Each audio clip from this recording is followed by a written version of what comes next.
In today's video, I'm going to show you how to install Firefox web browser on Windows 11 in just a few simple steps. If you're looking for a fast, secure, and privacy-focused browser, Firefox is a great choice, and the good news is that installation is very easy. I'll walk you through the entire process from downloading the official installer to launching Firefox for the first time. And if this tutorial helps you out, be sure to hit the like button and subscribe for more easy tech tutorials. Alright, let's jump right in.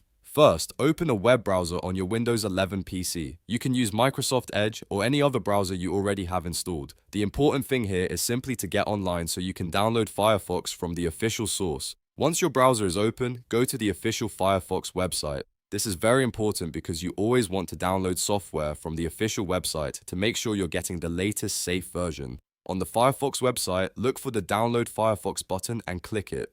Your browser will begin downloading the latest Firefox installer file. Depending on your internet speed, this should only take a short moment. While it's downloading, you can keep an eye on the progress in your browser's downloads area. After the download finishes, it's time to open the installer.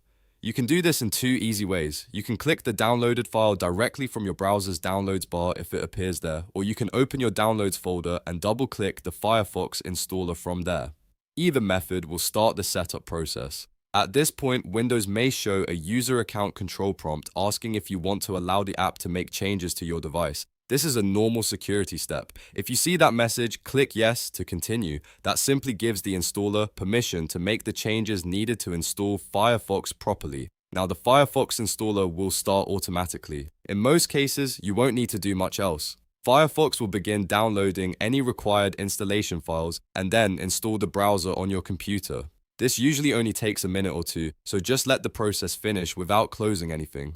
Once the installation is complete, Mozilla Firefox should open automatically. That means the setup works successfully and Firefox is now installed on your Windows 11 PC. From here, you can sign in, import bookmarks, customize your browser, and start browsing right away, and that's it. You've successfully installed Firefox web browser on Windows 11. If this video helped you, please give it a thumbs up and subscribe for more simple step-by-step tutorials just like this one. Thanks for watching, and I'll see you in the next video.